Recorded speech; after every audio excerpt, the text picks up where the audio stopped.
Hello students, स्वागत है आप सभी का आपके अपने YouTube channel that's economics with Gauri Singh. आज का हमारा टॉपिक जो है वो मैक्रो इकोनॉमिक्स का टॉपिक है, that is money and banking. शुरुआत करते हैं बिना टाइम को वेस्ट किए हुए। सबसे पहले देखते हैं कि मनी का मतलब क्या है। Money is anything which is used as a medium of exchange, store of value and a measure of value. कोई भी ऐसी चीज जिसको medium of exchange, store of value या फिर मेजर ऑफ वैल्यू के लिए एक्सेप्ट किया जा सकता है, वो चीज क्या है? मनी। जैसे कि हमारे देश में पेपर नोट्स जो है वो क्या है? मनी है। अब बात करते हैं बार्टर सिस्टम की। मनी से पहले भी जो सिस्टम हमारे देश में था वो था barter system. Barter system of exchange एक ऐसा सिस्टम ऑफ एक्सचेंज है जहां पे गुड्स को गुड्स के साथ एक्सचेंज किया जाता है। और ये जो बार्टर सिस्टम है इसको सीसी इकोनॉमी के नाम से भी जाना जाता है, मतलब कि कमोडिटी इकोनॉमी। ये एक ऐसी टर्म है जिसके बारे में हम 10th में भी पढ़ चुके हैं। This is barter system. अब बार्टर सिस्टम क्यों खत्म हुआ, क्यों मनी की इवैल्यूएशन हुई, इसके बारे में जरा देख लेते हैं। तो बार्टर सिस्टम में कुछ ड्रॉबैक्स पाए जाते थे, इसकी कुछ लिमिटेशंस थी। तो लिमिटेशंस के बारे में पहले देखते हैं। सबसे पहले था lack of coincidence of bonds.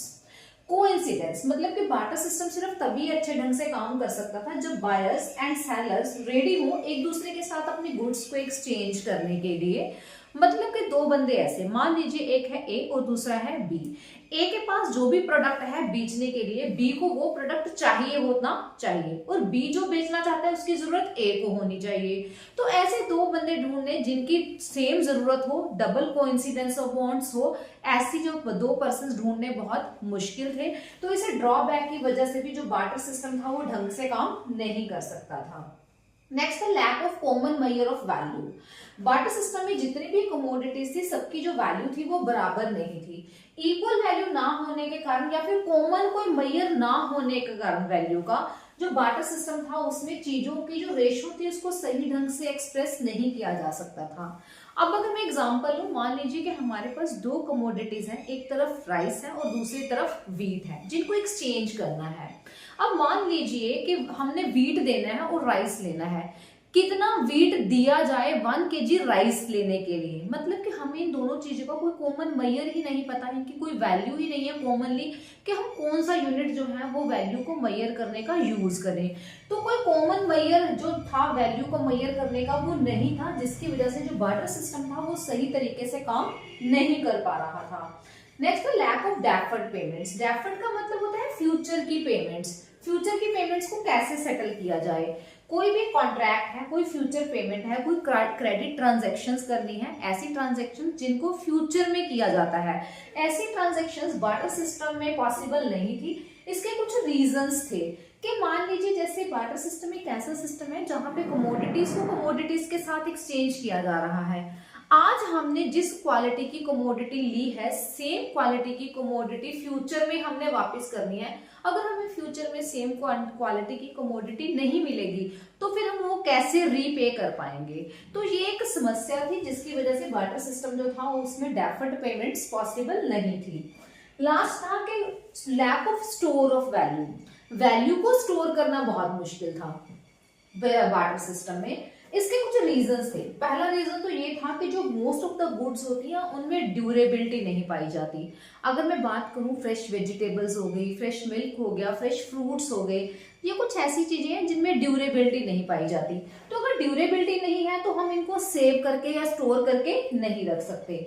दूसरी दिक्कत ये थी कि गुड्स को स्टोर करने में टाइम और एफर्ट्स बहुत ज्यादा लग जाते हैं, जिनकी वजह से इनकी स्टोरेज जो है वो पॉसिबल नहीं हो पाती है। ड्रॉबैक्स के बाद अब करते हैं फंक्शंस क्या है मनी की। देखिए हमने 4 ड्रॉबैक्स देखे हैं बार्टर सिस्टम में, वैसे ही मनी के फंक्शंस भी 4 हैं। मनी के फंक्शंस को 2 पार्ट्स में कैटेगराइज किया जाता है। एक है प्राइमरी फंक्शन, मतलब कि जो बहुत ही मेन फंक्शन है। दूसरे है सेकेंडरी फंक्शन। अब अगर बात करते हैं प्राइमरी फंक्शंस की तो उसमें सबसे पहला फंक्शन आ जाता है, that is a medium of exchange. Money जो है इसमें यूनिवर्सल एक्सेप्टेबिलिटी की क्वालिटी पाई जाती है। तो हमारे देश में जितनी भी गुड्स एंड सर्विसेज की ट्रांजैक्शन होती है उन ट्रांजैक्शंस को करने के लिए मनी जो है as a medium of exchange माना जाता है। इसको कोई भी लेने से मना नहीं करता। नेक्स्ट है मेजर ऑफ वैल्यू। जैसे कि हमने बार्टर सिस्टम में पढ़ा था कि गुड्स की वैल्यू को मेजर करने का कोई भी कॉमन यूनिट नहीं था, तो मनी ने वो वाली समस्या जो थी वो दूर कर दी। मनी की फॉर्म में हर एक गुड्स एंड सर्विसेज की जो वैल्यू होती है उसको मनी की फॉर्म में एक्सप्रेस किया जा सकता है। तो इट मीन्स क्या है, जो मनी है वो हेल्प करती है कि गुड्स एंड सर्विसेज का रिलेटिव जो प्राइस है वो डिसाइड किया जा सकता है मनी की फॉर्म में। तो ये तो दो हुए फंक्शन हमारे पास मनी के। और ये जो मेजर ऑफ वैल्यू जो फंक्शन है, मतलब कि मनी की फॉर्म में जब हम बोलते हैं कि मनी जो है वो गुड्स एंड सर्विसेज का जो प्राइस है वो मेजर कर सकती है कॉमन यूनिट में, इसी वजह से इसको यूनिट ऑफ अकाउंट भी बोला जाता है। नेक्स्ट आ जाता है हमारे पास सेकेंडरी फंक्शन। सेकेंडरी फंक्शन में सबसे पहला फंक्शन आया था standard of deferred payments. Barter system में हमने पढ़ा था कि गुड्स जो होती है वो पेरिशेबल होती है, ड्यूरेबिलिटी नहीं होती है उनमें, इसी वजह से जो डेफर्ड पेमेंट्स होती है या कॉन्ट्रेक्चुअल पेमेंट्स होती है वो डिफिकल्ट हो जाती हैं। लेकिन मनी ने आके इस प्रॉब्लम को भी सॉर्ट आउट कर दिया। मनी की हेल्प से जो भी फ्यूचर की पेमेंट्स होती है उनको सेटल किया जा सकता है। जैसे कि कोई डेट है या बोरोइंग्स है या लैंडिंग्स है, सभी जो है वो मनी की फॉर्म में की जा सकती हैं। लास्ट जो फंक्शन है मनी का, that is a store of value. अब हमने पढ़ा था बार्टर सिस्टम में कि जो गुड्स एंड सर्विसेज होती है उनको स्टोर करना बहुत मुश्किल हो जाता है। क्यों? क्योंकि एक तो मतलब कि गुड्स एंड सर्विसेज जो होती है उनमें कुछ चीजें पेरिशेबल होती हैं, दूसरा उनको स्टोर करने में बहुत ज्यादा टाइम और एफर्ट्स लग जाते हैं। लेकिन मनी की फॉर्म में ये जो समस्या है ये दूर हो जाती है। मनी की फॉर्म में चीजों वेल्थ को स्टोर करना जो है वो बहुत इकोनॉमिकल और कन्वीनियंट है। हम देखते हैं कि हम आसानी से, अगर हमारे पास जैसे पेपर करेंसी, अब तो उसको भी छोड़ो, हमारे पास प्लास्टिक मनी है, मतलब कि हम मनी को इजीली सेव कर सकते हैं, मतलब कि डेफर्ड पेमेंट्स वैल्यू को स्टोर इजीली कर सकते हैं हम। इसके बाद आ जाता है मेजर ऑफ मनी सप्लाई। देखिए ये भी बहुत इंपॉर्टेंट बन जाता है, इसमें से एमसीक्यू जरूर पूछा जाता है। 1967-68 तक हमारे देश में आरबीआई मनी की जो सप्लाई है उसको मेजर करने के सिर्फ नैरो मेजर्स ही यूज करता था। बट 1977 में आरबीआई ने 4 और अल्टरनेट मेजर दे दिए मनी सप्लाई को मेजर करने के। वो 4 अल्टरनेट मेजर्स कौन से हैं? M1, M2, M3 and M4। अब अगर बात करें M1 की, इसमें आ जाती है करेंसी हेल्ड विद पब्लिक। जब हम करेंसी की बात करते हैं तो इसमें नोट्स एंड कॉइन्स दोनों ही आ जाएंगे। Demand deposits with commercial bank and other deposits with RBI.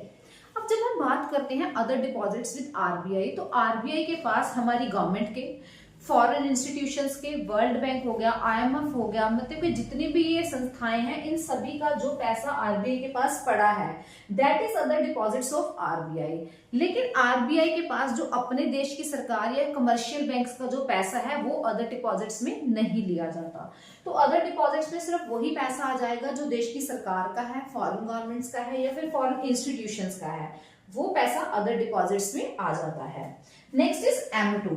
अब M2 में M1 तो है ही है, मतलब कि करेंसी, डिमांड डिपॉजिट्स और अदर डिपॉजिट्स तो हैं ही हैं। इसमें एक और कंपोनेंट जुड़ जाता है पोस्ट ऑफिस सेविंग डिपॉजिट्स, वो पैसा जो लोगों ने पोस्ट ऑफिस में सेव किया हुआ है। नेक्स्ट आ जाता है हमारे पास M3 measure of money supply. M3 में M1 तो है, मतलब कि currency, demand deposits, other deposits, ये तो है ही हैं। साथ ही में इसके एक और कंपोनेंट जुड़ जाता है net time deposits with banks, वो पैसा जो लोग बैंकों में एक फिक्स्ड टाइम पीरियड के लिए रख के आते हैं, that is called as net time deposits with bank. Last जो मेजर है that is the M4 measure. M4 measure में M3 है। अब M3 में क्या क्या आ जाता है? M1 मतलब कि currency, demand deposits, other deposits plus net time deposits with the banks. उसी के साथ साथ एक और कंपोनेंट जुड़ जाता है M4 में, that is the total deposits with post office saving banks. अब यहाँ पे एक फर्क क्या है? देखो पोस्ट ऑफिस सेविंग डिपॉजिट्स यहाँ पे भी हैं और M4 में भी हैं, लेकिन जो post office saving deposits M4 में है उसमें से NSC मतलब कि नेशनल सेविंग सर्टिफिकेट्स को एक्सक्लूड किया जाता है। तो ये जो 4 मेजर्स हैं ये बहुत इंपॉर्टेंट है। इनमें से देखा गया है कि मतलब कि सीबीएसई जो है वो MCQ पूछ देती है। नेक्स्ट हम करते हैं, इसके बाद बात करते हैं फॉर्म्स ऑफ मनी की। 4 तरह की मनी पाई जाती है, fiat money, fiduciary money, full bodied money और क्रेडिट मनी। सबसे पहले देखते हैं फिएट मनी क्या होती है। फिएट मनी एक ऐसी मनी होती है जिसको किसी देश की लीगल अथॉरिटी इशू करती है। जैसे कि हमारे भारत में जो कॉइन्स और नोट्स हैं ये फिएट मनी है, क्योंकि इसको हमारे देश में आरबीआई के द्वारा या मिनिस्ट्री ऑफ फाइनेंस के द्वारा जो कॉइन्स होते हैं वो इशू किए जाते हैं और जो आरबीआई के द्वारा नोट्स इशू किए जाते हैं। तो ये बन जाती है फिएट मनी।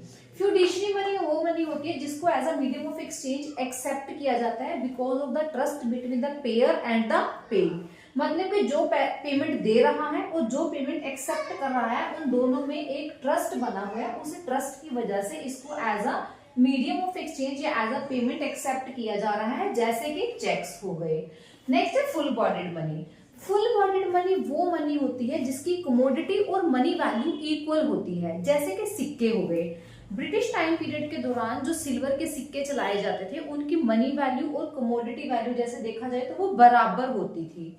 नेक्स्ट है हमारे पास क्रेडिट मनी। क्रेडिट मनी वो मनी होती है जिसकी मनी वैल्यू जो होती है उसकी कमोडिटी वैल्यू से ज्यादा होती है। जैसे एक बात करें, जैसे हमारे देश में 2000 रुपए का नोट जो बन रहा है उसकी मनी वैल्यू क्या है 2000, लेकिन मान लीजिए कि अगर वो नोट वॉश आउट हो जाए, उसके ऊपर से जो 2000 की डिनोमिनेशन है वो मिट जाए तो उसकी वैल्यू कुछ भी नहीं है। इट मीन्स क्या है, क्रेडिट मनी वो मनी है जिसकी मनी वैल्यू जो है वो उसकी कमोडिटी वैल्यू से ज्यादा है। अब कमोडिटी क्या है, कागज का टुकड़ा, लेकिन उसके ऊपर डिनोमिनेशन क्या आ जाती है 2000, तो उस कागज के टुकड़े की वैल्यू क्या बन जाती है 2000 रुपए की। ठीक है, तो ये हो जाती है हमारी क्रेडिट मनी। यहाँ पे हमारा ये जो मनी का कॉन्सेप्ट है सारा ये खत्म हो जाता है। आई होप आपको ये कॉन्सेप्ट अच्छे से समझ आया है। वीडियो अच्छी लगी है तो वीडियो को लाइक करना और चैनल को सब्सक्राइब करना बिल्कुल मत भूलिए। मिलते हैं अपनी नेक्स्ट वीडियो में नेक्स्ट पार्ट के साथ, दैट इज अ बैंकिंग। उसमें हम सारी बैंकिंग को कवर करेंगे। Till then take care, bye bye.